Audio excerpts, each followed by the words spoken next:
People have spoken. And Bottega Veneta's Andiamo bag is the hottest bag of 2023. Who are said people? Online publications, as well as celebrities, are hailing this bag the it bag. Okay, so I thought that we would break things down a little bit, okay, go into details about this bag, what makes it so covetable, and also how has this bag gained the popularity that it has. Launched in February as part of Bottega Veneta's Spring-Summer 2023 collection, it was already, like, straight off the bat, one of the, why do I want to say Elle or something, was like, this is Bottega's it bag, thank you very much, goodbye. And I was skeptical, okay? I thought, I'll believe it when I see it. And then I started to see it, okay? Andiamo means let's go in Italian, and that is sort of what is meant to be the premise of the bag. It's meant to be a grab and go, and every day you don't have to think about it. You know, this isn't a special occasion. This is your ride or die. She's going to be by your side through thick and thin. She's one of those that you call when it's like, I've got to bury a body situation, you know? That is how they were meant to position the bag. To accompany you on your everyday adventures and be functional in doing so, right?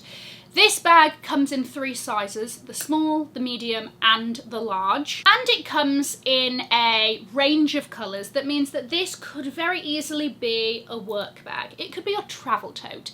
It could be your everyday, it's a Saturday afternoon and I'm running errands situation. It has a top handle that's sort of stationed in the middle of the bag, and then it has this one long looped braided leather strap that means that you can double it up and wear it as a shoulder bag, or you can shimmy all of it to one side and you can have it as a crossbody. Bear in mind, this is not an adjustable strap, okay? Also has a little magnetic closure in case you want to close things off, but if you are carrying it crossbody, the bag's, the handle sort of helps the bag to close. You've also got this little knot of hardware, and that's really all the hardware that there is on the bag. Obviously, this is in Bottega's famous intrecciato weave. And from what I can tell, Bottega is sort of positioning this as a permanent piece in their collection. If we look at pre-fall for this year, the bag is featured a lot. I even think that there's one that maybe looks like they're bringing it out in a smaller size. I couldn't quite tell from the pictures, but let me know. The bag on the right definitely looks smaller than the bag on the left, right? Or maybe I'm seeing things, unclear. Also in new colours for fall-winter 2023. The intention is there that this is more than a seasonal piece. This is something that they're going to be quote-unquote investing in each season, bringing it out in different colours. With it only having been sort of 4 months since release, they have already followed it up with a new style, the East-West, which is almost like the D-Joy to the Lady Dior, right? They've sort of severed it in half, given it a bit of length. Brilliant. Now that we've gone through the ins and outs and the details of the bag, I sort of thought that we would break down how this bag has become popular, and therefore possibly, I don't like definitively saying that things are it bags, because things aren't it bags to the same extent as they were in the past, right? But maybe what's making it almost an it bag in the year of 2023. And there are 2 parts to this: timing and celebrity co-signing. Let's start it off with timing. It has been released at the right time.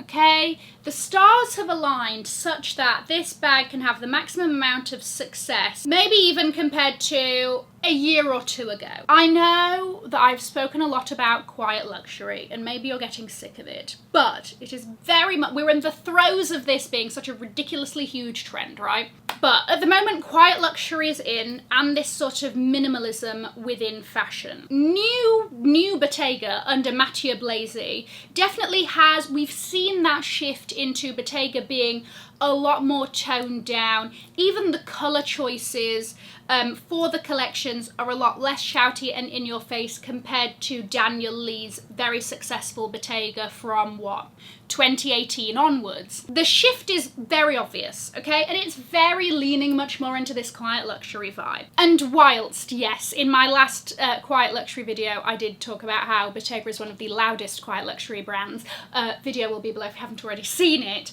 It definitely, actually, there is a quote from Elle: Bottega is leading the charge of stealth luxury. Which again is sort of the same thing. It's the if you know, you know, but I think that at this point a lot of people know the Intrecciato weave. However, it does have that minimalism. It's logoless. And another reason why I think like quiet luxury is such a big trend at the moment is recession core is happening.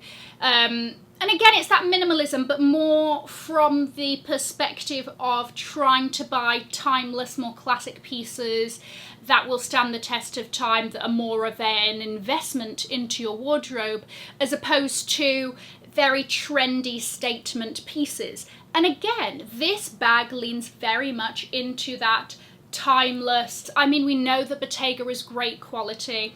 It's going to last. Even the way that they've positioned it as you know, a bag that you grab and go. It's going to be functional for your everyday and you're going to get your use out of it. Now more than ever, people are really wanting that. Your cost per wear is going to be minimal. It is very safe as a bag choice.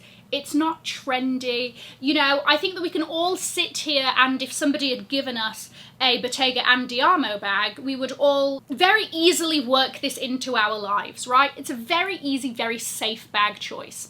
Now, my second reason as to why this is maybe becoming the it bag of 2023 are its celebrity co-signers.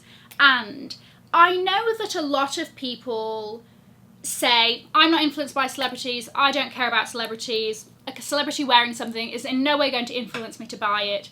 That's fine, but a lot of people are influenced into buying it, and the celebrity endorsement of items carries a lot of weight. And we've seen this bag on a few people. Michelle Yeoh was out carrying it, Rosie Huntington-Whiteley. She's been doing this sort of like quiet luxury minimalism vibe for the last few years. She should be the poster child, actually. And also, more recently, and maybe this will increase the bag's popularity within a certain age group, Kylie Jenner jumped on TikTok and said, "This has been my go-to favorite bag of all time. This was the best investment. She is really pretty. It's from Bottega, and she just fits everything." From what I can tell, I do not believe she is directly working with Bottega. For example, like, she is, you know, like the face of JPG at the moment. I wouldn't be surprised if it was a JPG bag, blah, blah, blah. But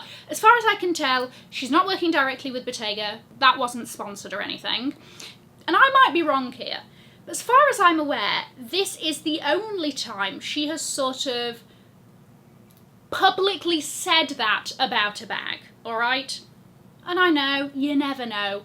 But in my opinion, it came across very genuine. I would not be surprised if that had an effect on a specific age group into even putting this bag on the map for them. They may have not known this bag before she mentioned it. I actually think that the popularity of this bag grew from the boys. And this is really interesting. So we've seen RM from BTS wear this in the largest size as more of a travel bag.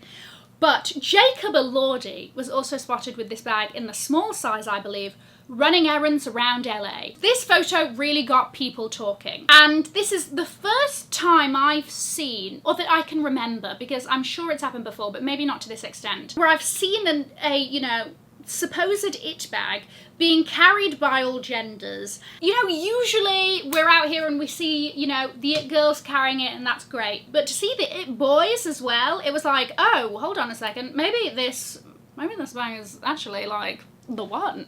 This bag is not cheap.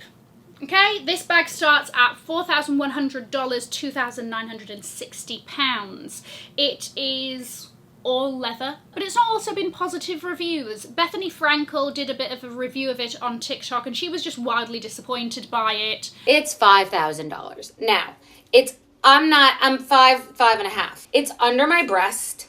It's not, it can't be adjustable. Can't even open it up and get in there. This is going back. I sort of agreed with the stiffness of the braided leather crossbody strap. Sort of threw me a bit because it was really standing at whatever attention it wanted to, okay? It was going at angles. And because of the leather as well, that's probably going to take a while to really break in. It was sort of like when you wake up and your hair's all over the place. That's how the strap looked. Now, I wouldn't be surprised if this lands itself on List's Q2 2023 hottest products list, because I just keep seeing it talked about left, right and centre. And by the way, it's not sold out or anything. And this probably is the second biggest bag under Matière Blazy for Bottega. The first one I really think was the sardine bag. That really took off, and I think the Andiamo is the second to follow. It's been interesting because Bottega under Daniel Lee was a very bag heavy success. Those bags took off, right? The way that when the pouch came out, it was everywhere. Oh my gosh, it was a conversation. Does it look like a dumpling? It looks sort of like a long anus, whatever. All of this, right? And then it was just like winner after winner after winner. So it's been interesting to sort of see with a design shift, right? Have the bags been able to be as successful under new Bottega? My thoughts are is that it's a good bag. Is it a bag that necessarily reels me in? Not necessarily, but it's also not really my style. You know me, I like to have like a little bit of a, you know, it's got to have a little bit of a sodding song and dance about it. And maybe this one is a little bit too sort of neutral and functional for me. I don't know. Maybe if it comes out in a fun colour, I might be like, and in the East-West. I do like the East-West. Out of all of the styles, the East-West, or maybe like, if what I think is happening is that a smaller version is going to come out, then yeah, that's even cuter, possibly. But I'm not really a fan of the stiffness of that strap. What do you think of this bag? It sort of shows that, like, following years of it bags past, it really is, we are really in a time of muted design styles and the more elevated everyday as opposed to statementy pieces, really. And you know me, statementy pieces is where I live. I'm going to leave a link to another video over here in case you haven't already seen it. Have an amazing morning, afternoon or evening wherever you are. And in the words of my father, if you've enjoyed it, tell your friends. If you haven't, keep your mouth shut. I'll see you in my next video. Mwah. Bye guys.